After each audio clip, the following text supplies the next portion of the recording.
Hello, listeners of the Art Versations podcast.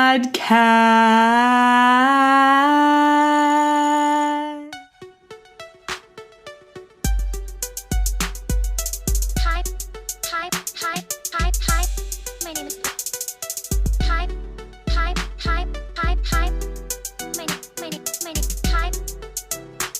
My name is Broadway Classic. Let's hear it. That was DJ Chris on that intro theme track. Thank you for that.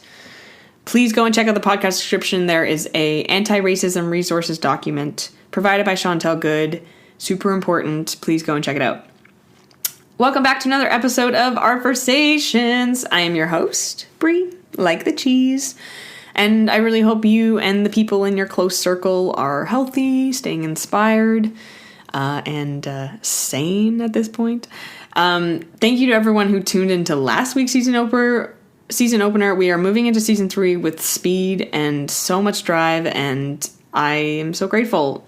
This is the 50th episode of the podcast, which is so crazy. I really did not think I was going to make it to this point, and that is just because of all of you listening. So thank you for tuning in. So this episode, I sat down with the wonderfully sweet Alessia Urbani. She came on my balcony again, so there are some, city sounds that were creeping in. Alessia is a costume and fashion designer who I met at Ryerson. We just recently graduated together. And we talk in our conversation about how creation can just feel really difficult these days. If you are an artist or an art enthusiast and can relate to that in some way, well, stick around. Join us for an old-fashioned conversation. All right, enjoy. It's okay if it falls on me, it'll fall on me. Not on you. I'll have to continue the podcast solo. I'm just dead. Welcome to Art Versations, now with Alessia Urbani.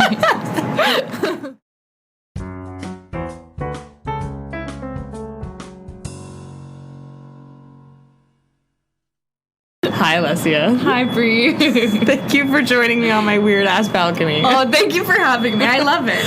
I love the view. I love this whole sound booth you've made. It's so rinky-dinky. I feel like we're in a fort. Yeah. Okay, that's good. I'm glad it feels kind of comomfortable at least a little bit.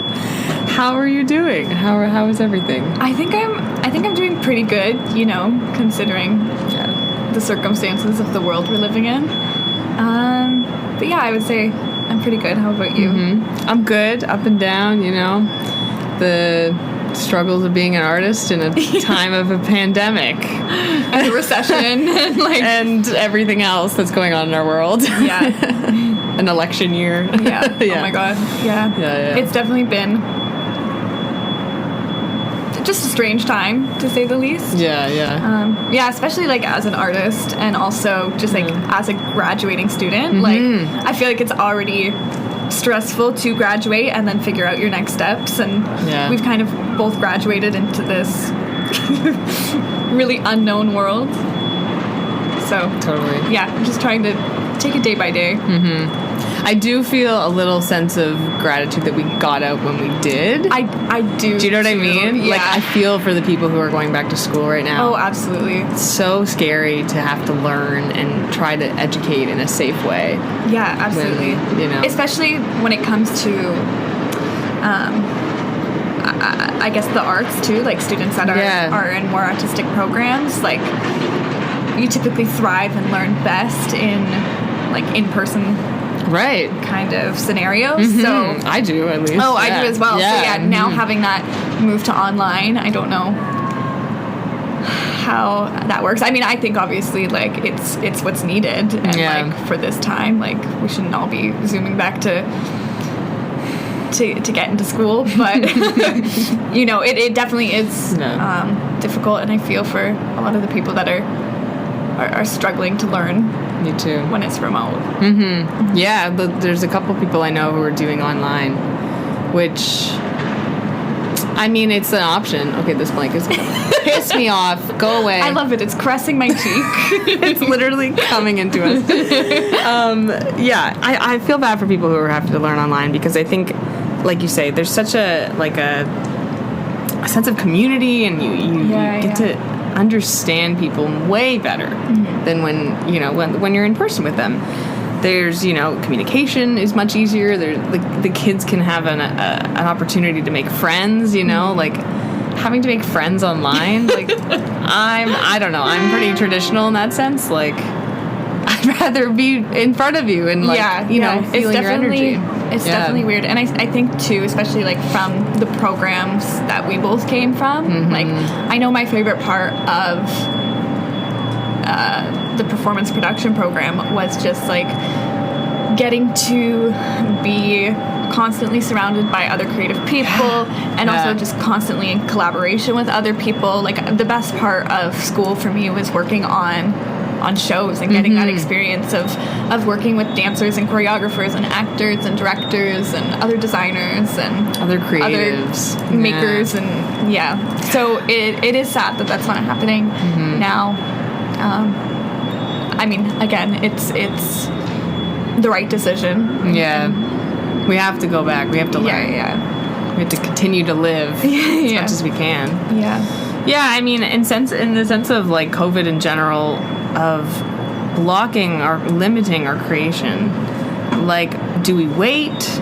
Do we adapt? Do we push through in some weird, safe way? I don't know. Like, every single night I'm, like, constantly thinking about, should I be making things right now if no one's going to see them in person? I completely feel that. And I've kind of just been, like, I feel like I've just been waiting on the sidelines, kind of seeing what everybody else is doing. Because I do admire people that are sort of, transforming their artistic practice and, like, putting it online and finding other ways to be creative or make performances. But it is hard to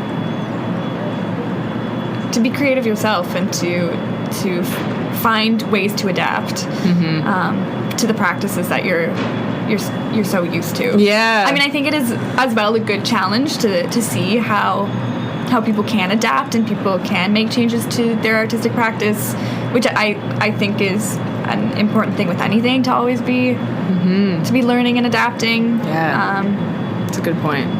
To the world and to the situation you're in, but it doesn't mean it's not hard. It's like we have to evolve, I guess. It's not like we can go back to normal. And I don't think.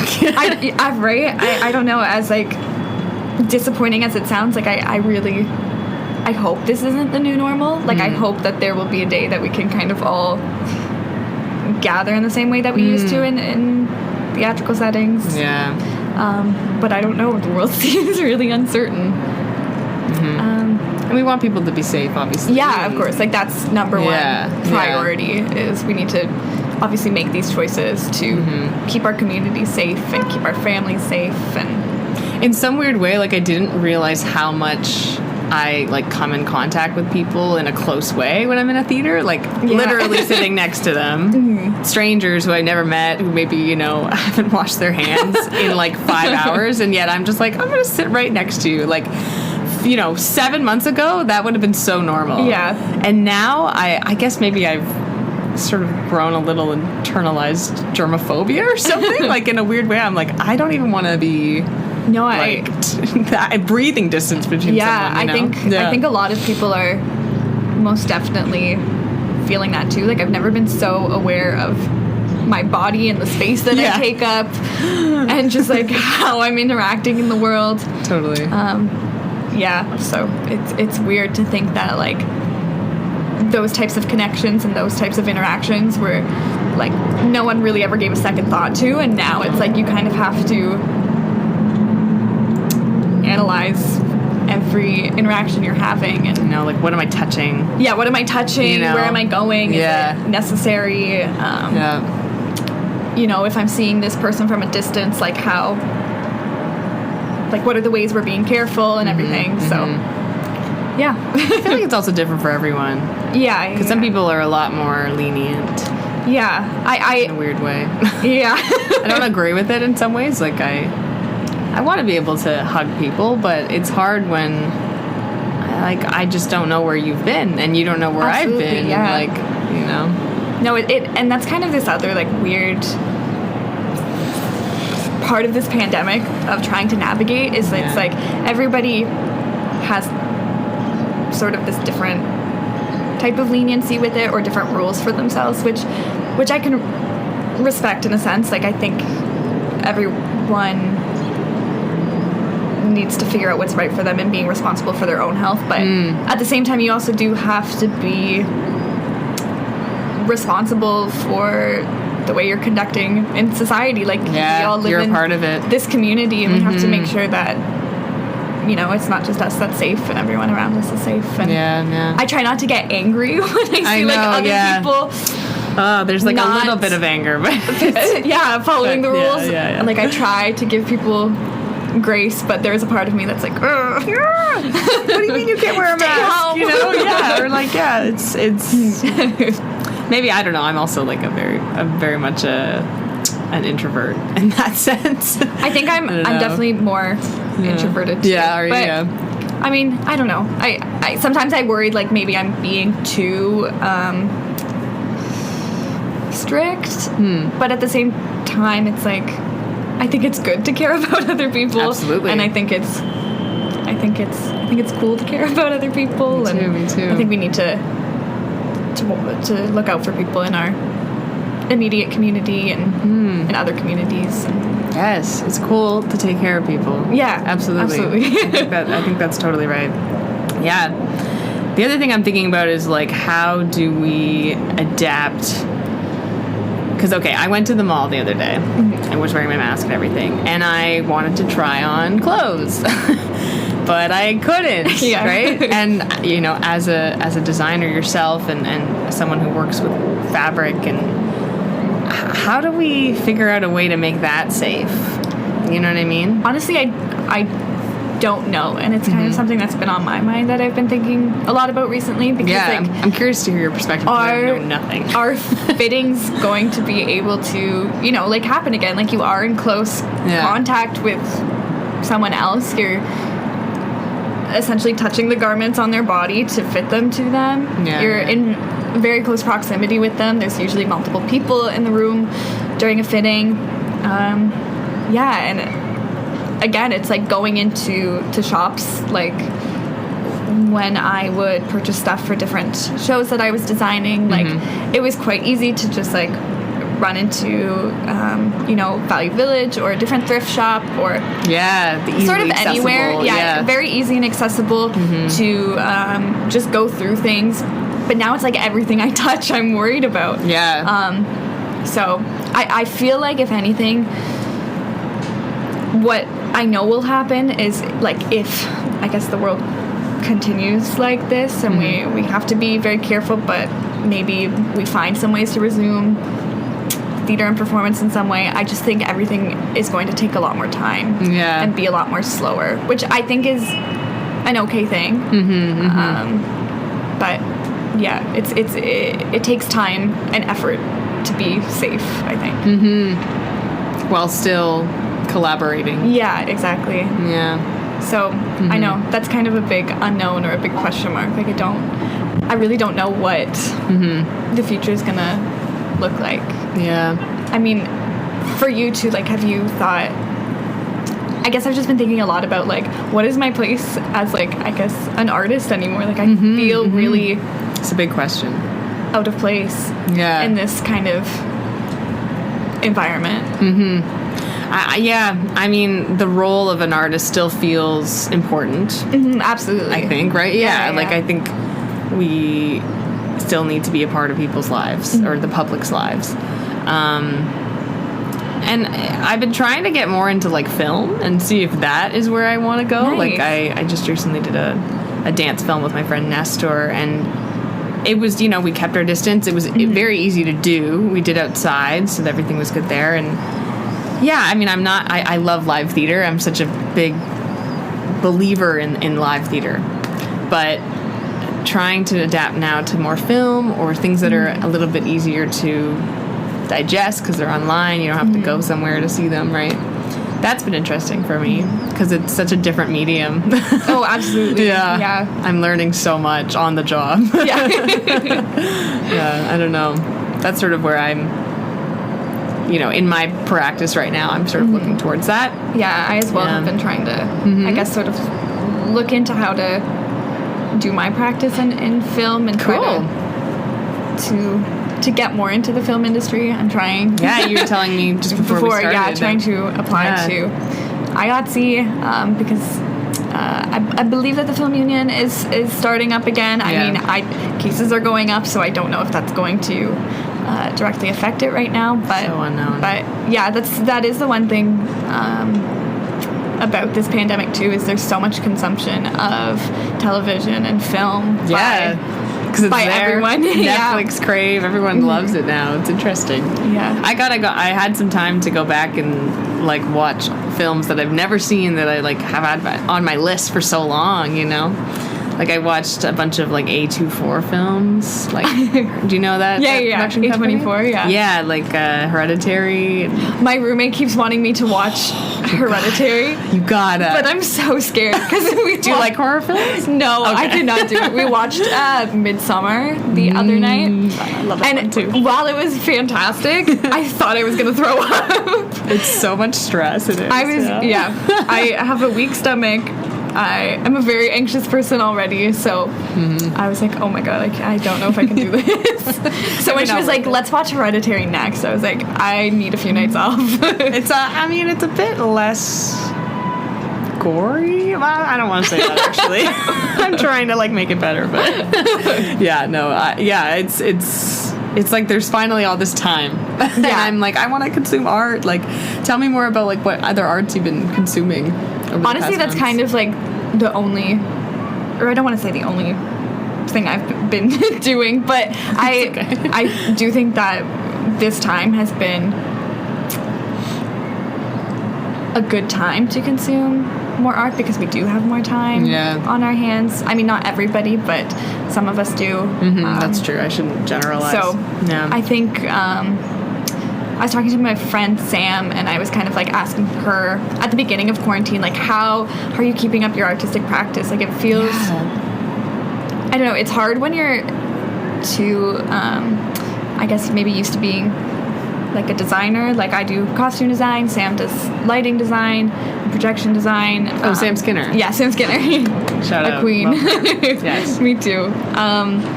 But I was asking her, and she was like, honestly, I'm just consuming a lot of art. I'm not making anything right now, but we were talking about how important it is, even just as an artist, to make sure that you consume other people's work rather than constantly putting out content. Yeah, that's a good point. Because it's important to again see other people's perspectives and points of view, and I feel you develop as an artist when you see other art, whether that be film or TV or visual art or through reading. So I've kind of taken Sam's advice there for what she's been doing and just trying to consume as much as I can. Even if it's maybe something you're not interested in? Yeah, absolutely. Yeah. I always get a little bit I just want to know what's going to happen and then I can prepare myself. But maybe it's better to just sort of throw yourself into it and consume it. And I've been trying to read a lot, which is something that I feel cool. I didn't do much in university. I think maybe just because you have to, you have to read or you don't have time. But now reading a lot and a lot of essays and what? Stuff such as that. I've recently read a book called Trick Mirror, Reflections on Self-Delusion by an author named Gia Tolentino. And it's a series of essays. There's different ones about internet culture or sort of mainstream feminism. Cool. She also talks I don't know, a lot about her upbringing and her own experiences too. But I just found it really interesting, and even though it might not directly correlate to, I guess, whatever I'm doing or my own artistic practice, I feel that just trying to get as much of a different perspective from all different authors and beyond that too, filmmakers and You could pull so much from people that no, I truly believe you have nothing in common with, or in some ways, you know? I truly believe that, and to be a good artist yourself, that you need to constantly be in tune of like not only what's like going on in the world politically or culturally, but also just like how what is the lens that like other people are seeing that through, which I think is really important. I agree. When making your own art. Yeah, I mean, you're an artist, but you're also like a person in the world. Yeah, I always forget that. me too. I'm always like, no, it's all about me and like my art and stuff. You know, like you get so focused on what you're doing because you just want it to be perfect or great and amazing. But then it's like, make time for other things. You get influenced. I feel like very influenced by art galleries. And I never go, and I probably can't go right now or anything. But whenever I can go, I try to just sort of settle myself into it, and I just leave feeling like a new person. It's so interesting to me. I'm the same. I very much love visual art. My mom would always like take me to I don't know, different like small galleries around where we would live, which I'm very thankful for. But I find that too, like Instagram, often there's a lot of visual artists that will put their artwork on their page. So I guess right now that's how I'm trying to consume more visual arts and work such as that. But yeah, I agree. I also miss going in somewhere and being in that atmosphere. I like paint myself. So, So have you been painting? I have been. Yeah. That's actually like the one. Well, I shouldn't say the one, but I find that because I'm not able to, I guess, create in this theater community, the one thing that I've been doing to try and keep myself motivated creatively is to be painting. Nice. So I've been in my garage oil painting, which has just been quite calming and sort of therapeutic in a way. Definitely.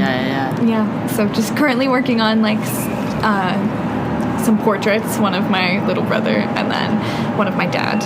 Oh, nice. Oh, wow. That's so lovely. Yeah, the therapy of art is so beautiful. I'm so bad at painting myself. I love watching other people do it, and I love, like, I sometimes watch, like, acrylic pours on YouTube. Oh, my God. You know what I'm talking about? Because they're so satisfying and just, like, the colors. But when I get in front of a canvas myself and I actually pick up the brush, like, I struggle with actually like seeing the shapes and knowing what I want to make. I don't know. Do you just, I guess you're working on portraits, so it's a bit more specific. Yeah. So for the portraits, it's a little more specific of working from like a reference photo. Of the people I'm painting. But yeah, I think just get in front of a canvas and just start painting. You know, even if I'll do it for you. I have to. Thank you. I can't wait to see it. I need that like accountability. I think just like the act of doing something creative, even if it sucks, like it can be especially therapeutic in this time. So that's kind of what I've been trying to do. I've just been like, you know what, if this sucks, it sucks, but you can go to your just little like garage, like kind of getting the act of like of doing something that I feel creative in has been good. That's lovely. I'm glad to hear that. Thanks. Like because when you said like I haven't been doing much, I'm like, no. I want you to have inspiration. But I know I feel, I don't know, there's a lot of I lost my words. Okay. But it just feels like a lot of people in the world are going through a very difficult time right now. So it just like I feel a definite like weight of, I don't know, just it just doesn't feel like a happy time. And I think there's obviously like moments of joy within like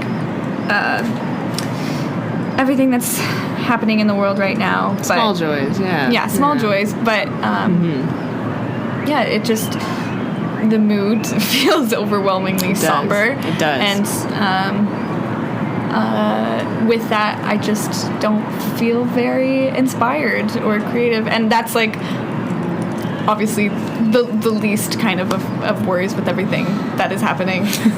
I know what you mean. Not being creative. but you know, as a person who but does, as a person, yeah, it's taking away a big part of you. Oh my God, excuse me. That's okay. Turn off. So sorry. On my own podcast.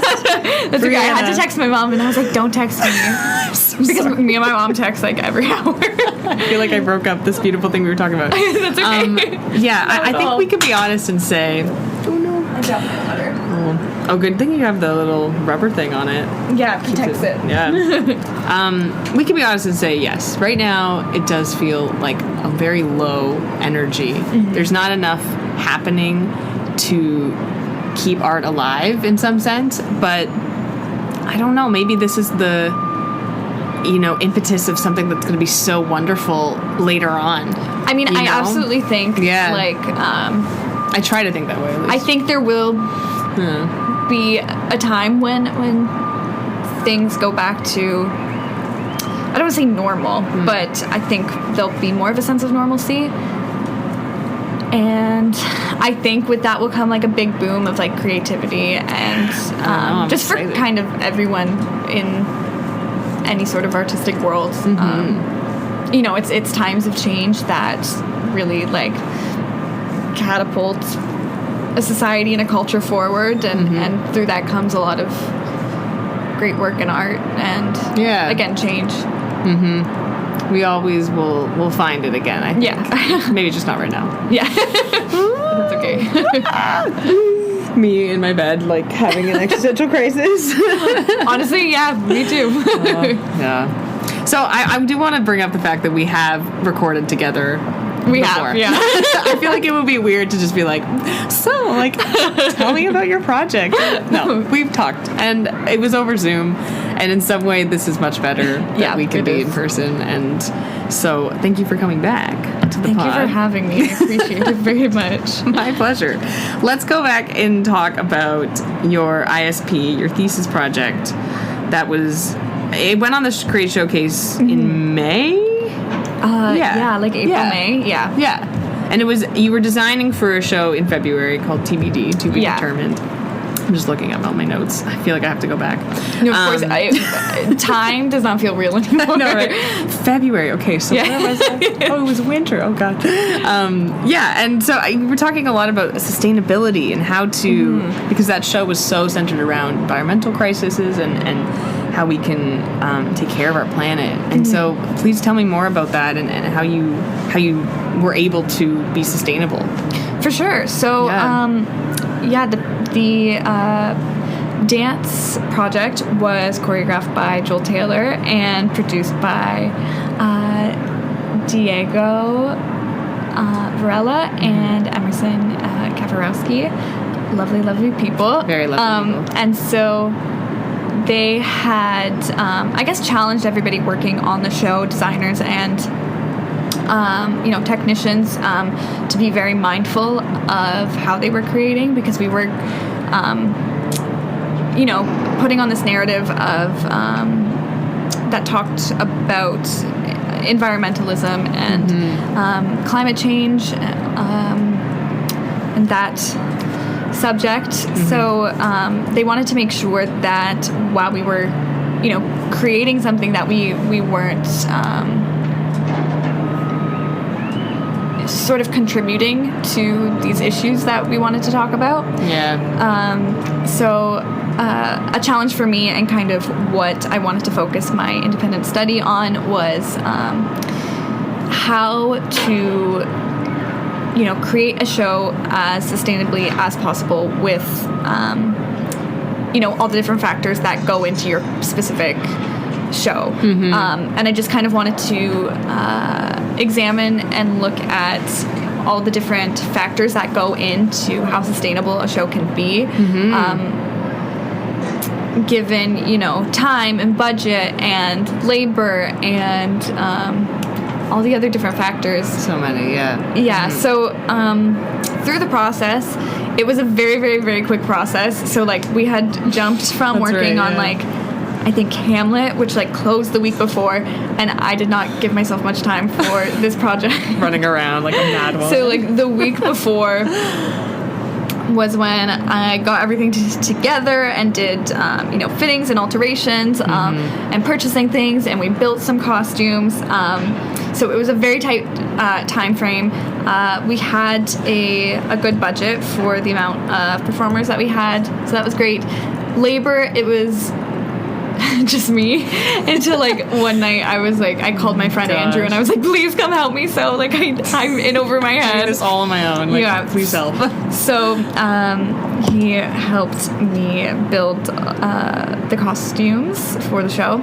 But yeah, so it was kind of examining how do these different factors play into the way that you can make a show sustainable. And now I don't know that there's necessarily any formula to making a show as sustainable and environmentally friendly as possible. I don't know that there's this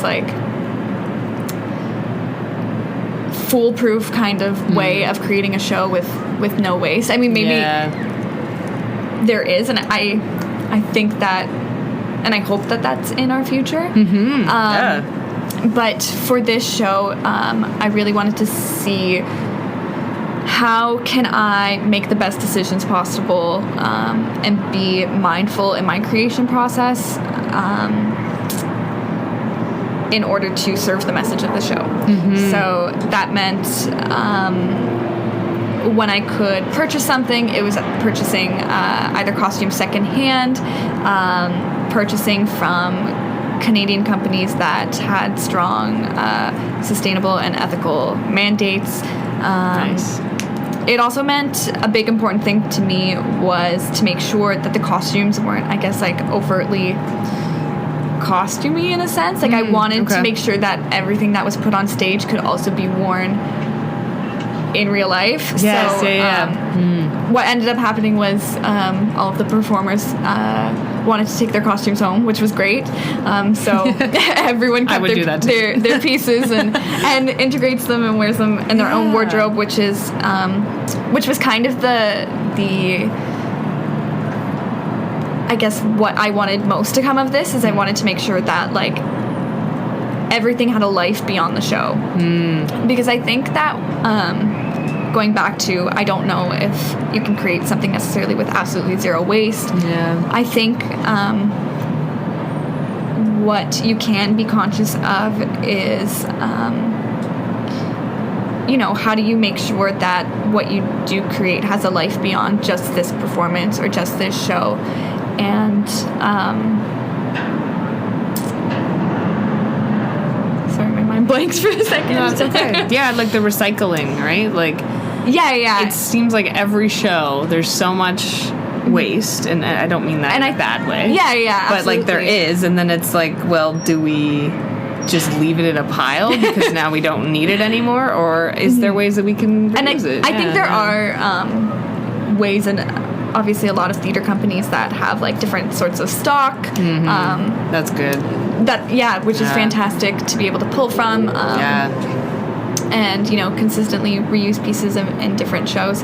But I do think that to some extent, every kind of act of creation doesn't, I feel like something, when you create something, there's going to be something left behind. And I mean that sort of in a physical sense and I guess metaphorical sense. When you create something, you're leaving to your audience either a message or a call to action. And for this piece, what I had talked about with Diego and Emerson and Joel was I think we wanted to make sure that whatever maybe waste there was, I don't want to say it was worth it, but sort of was worth it to get our message across and to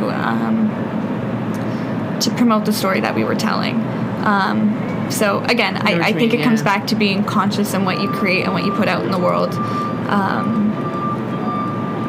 And yeah, that was basically how the show went, and it went really well. It did. I was in the audience. It was the last time I've been in, I think, the theater. So yeah, I guess, yeah. I'd have some good memories there. Oh my gosh. Yeah. No, it was beautiful. I got what you mean about like the simple costuming. It also helped because it looked more pedestrian and more real life. Like, sometimes I wear costumes and I'm like, do I really need like 5,000 appliques on this right now? Like, can't I just wear like a white shirt? Like, there's almost like too much extra. So the simplicity of just like, here's some clothing that, you know, you can wear again, you can use it again.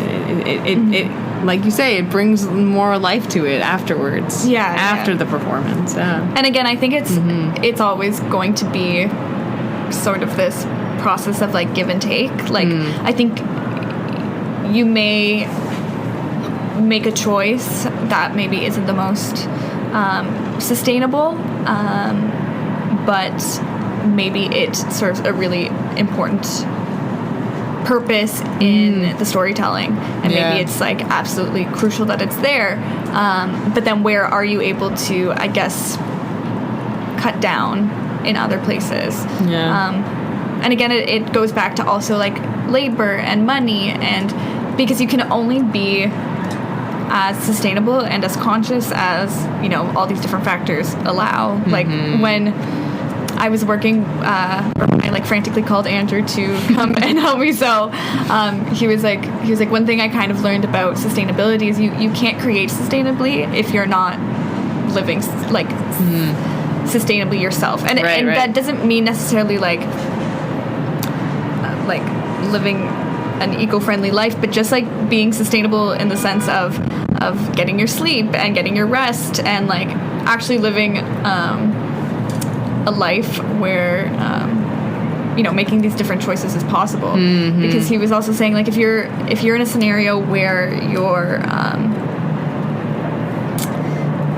out at a workplace and you're not getting paid much to do this show, like you just kind of physically can't like put absolutely all of your energy that might be needed to make something a bit more to work 12-hour days. And put in the labor that you did on your own before Andrew came. That's crazy to me. So it was definitely a learning experience. Cool. But a great opportunity at that. I think so too. Yeah. There's nothing like it, you know. I've never heard of someone else try to like create with sustainability with the environment in mind, because so many people just create because they want to, and that's okay, obviously. But yeah, it brings a different energy to the show, I think, too. I was thinking too about like you said in your little write-up, like creation will produce waste, like inevitably, obviously. But I'm wondering how do we destroy that, or how do we like what am I trying to say? Like in my background of dance, I'm moving and I'm creating movement, and then I'm able to like almost destroy the movement, like take it back, and like I don't know. I guess maybe with dancers we don't necessarily have things that we create that are physical. Yeah, we kind of have things inside of us, I guess, maybe. So I always kind of can erase if I need to. I don't know if that's a good metaphor. Like I can do the Control-Alt-Delete if I need to. But for someone who's like hands-on and you're making things that are physical, it's like, well, I messed up on this one or something, you know, this trial that happened. Oh, okay, I got to put it to the side now and start again. So many times you told me how you have to like start your costuming again because one little thing went wrong. Like I remember when we were working together for Elisa's, you know, like that's difficult. I don't know. I know. Yeah. I mean, I'd like to, I guess, find a way where creating something without any waste is possible, and I'm sure perfect. I'm sure some things, you know, like nothing goes wrong. I'm sure in, you know, some certain cases there are like things to be made that won't produce any waste, but I don't know. Yeah, I hope people listening can start and think about that in themselves even. Yeah, I think it's just something to constantly have on your mind when making things. Like it doesn't necessarily have to be the most sustainable, eco-friendly sort of thing that you're making, but I think just being conscious of like, where is this going to go afterwards, or I don't know, what are the things I'm using to make this, like, am I using materials that are maybe harmful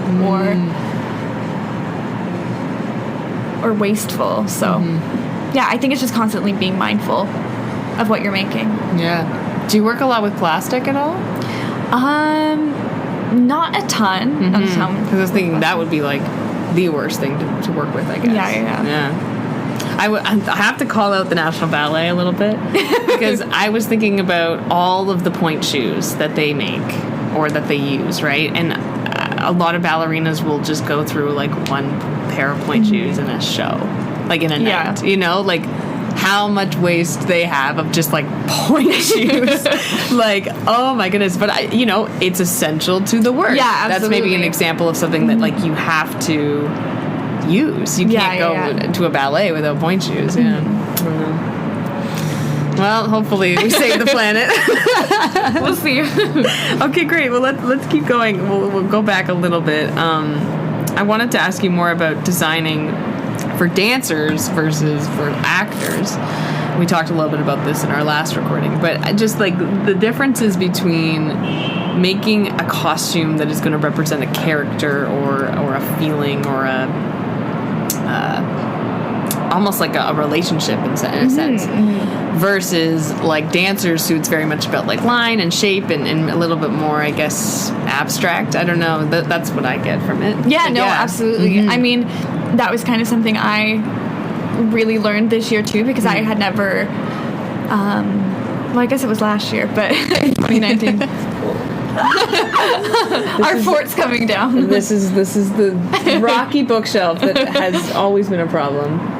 It's okay if it falls on me, it'll fall on me. Not on you. I'll have to continue the podcast solo. I'm just dead. Welcome to Art Versations, now with Alessia Urbani. Honestly, take on the legacy, please. I could never. But yeah, it was, I had never designed for dance until working with Elisa Pyers on Not With a Bang, which you and I both worked on together. Yes. So that was kind of my first experience in trying to navigate the world of costuming dance, because it really is quite different than doing so for, I guess, straight theater. I mean, just to the fact that dancers are moving every which way all the fabrics. time. Yeah, so different fabrics are essential. If you're purchasing things secondhand, you have to make sure that they are strong and sturdy enough, that no one's pant seam is going to rip during a performance. Which has happened to me so many times. I'm so sorry about that. Not from you. I know, but that's my not worst from fear. Your costume. Oh my God, no, not from your costumes. Not at all. Well, I'm glad. But yeah, it's also from my experience doing other dance performances or more, I guess, physical theater movement-based pieces. It can often be about designing for a collective, like a whole group of people. One character. Yeah, exactly. And sort of trying to create, I guess, the mood and the certain visual aesthetic that supports I guess the story that the choreographer is trying to tell, or the emotion that the choreographer is trying to get across. So that was a big learning curve, definitely, but I honestly loved designing for dance. I think Do you like it more? Hot take? Can I say it? Yeah, I do. I think I do.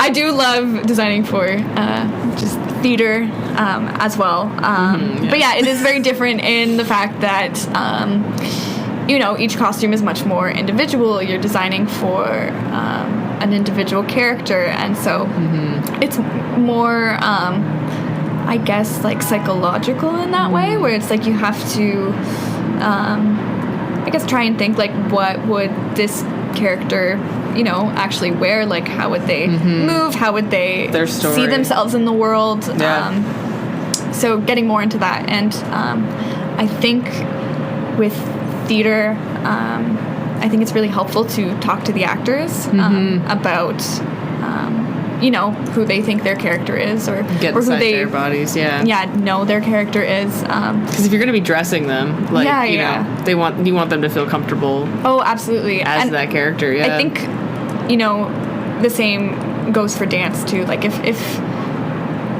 I've seen situations of like I guess maybe I would say performers being like forced to wear something, because I think to a certain extent, like the performer's role is to embody the larger vision of the piece, and so.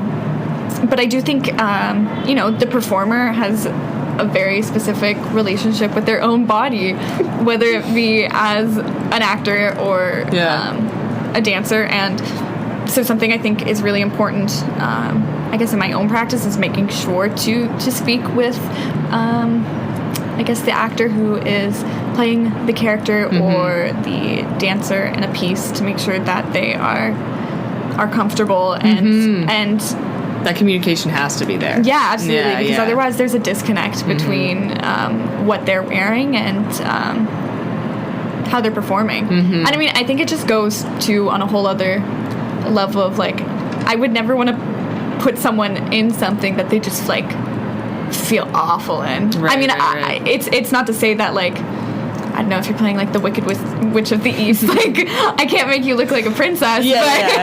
Depending on the character. At the same time, it's like if your character is supposed to, be powerful and strong, but you don't feel that way in your costume, like you feel insecure or uncomfortable in what you're wearing, then you can't effectively like communicate those things as an actor. So that would mean that I failed with my job. Wow. And I think it just comes down to yes, everyone that you're working with is a performer, but they're also people. Like everybody has their own insecurities about their own body, or a different relationship with their body. So like who knows their body better than the person in themselves. it. Body image, big thing in my life as a performer, for sure. And I think it's nice that, because immediately when I met you, you were like checking in on me, making sure I felt good. Like that communication has to be there. If it's not, then I don't trust the costume designer anymore. Absolutely. Like I'm like, well, you're not actually asking me about how I'm feeling, if I'm fitting into the clothes, like, air quotes, fitting, meaning like actually loosening up and feeling comfortable in these new clothes that I have to wear. You know? It's nice to hear that you actually take that time to do that, because so many people in my life haven't, and have just rushed me off to go on stage and like, even as a kid, like some really revealing clothing, and like that just messes with you. It does. Absolutely. I mean, I remember being a kid and being like in dance classes when I was like maybe 6 or 7, and I remember like I loved dancing as a kid. I loved kind of doing anything artsy. But I remember having like a dance recital and feeling so uncomfortable. Like I was in this like really short little like skirt and a little like tube top, and I was chunkier than all the other kids, so I like, even just as a little kid, felt very much more aware of my own body. And then with like I guess like dance recitals, like everyone kind of has to have their hair the same way and their makeup the same way, but I had like the ridiculousness. I had really little like curly tight hair that like was not long enough to put in a bun. Like I just, as a kid, I didn't have much hair. Like it was very short, very curly,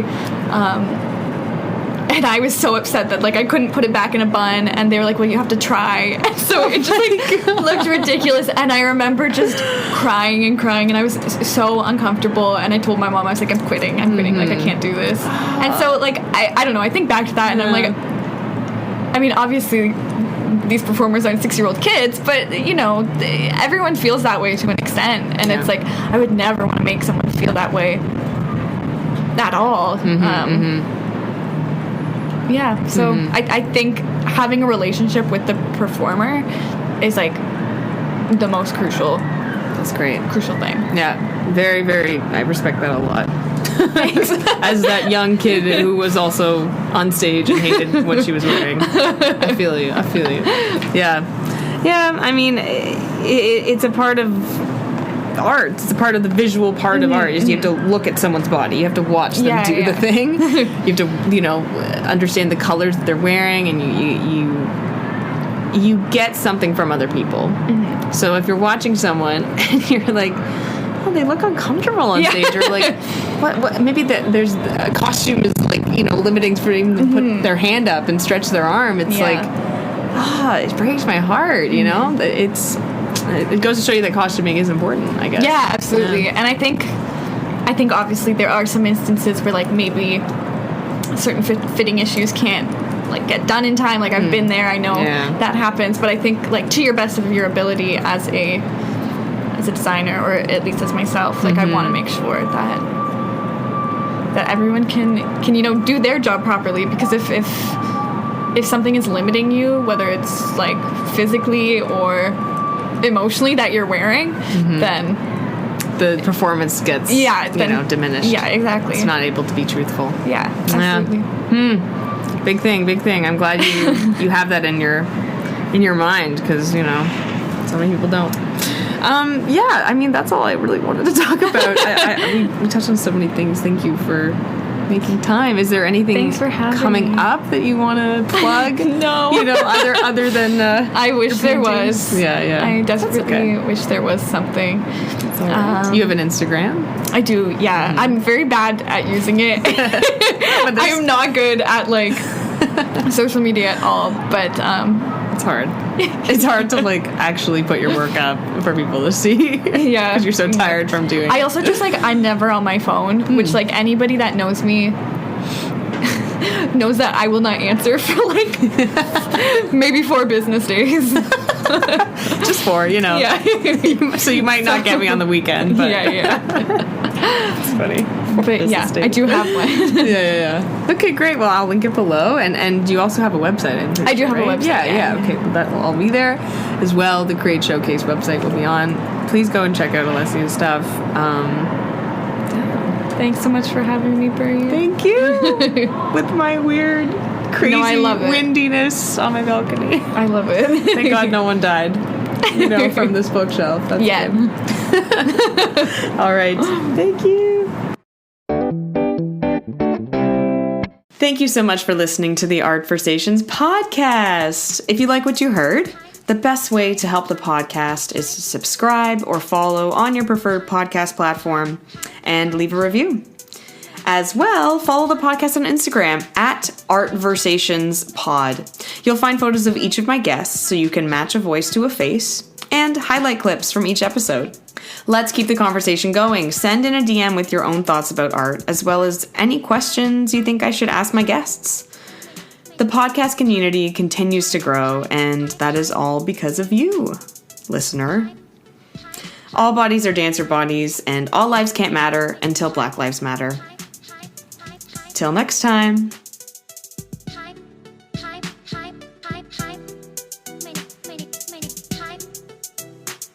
name is Broadway Classic. Let's hear it.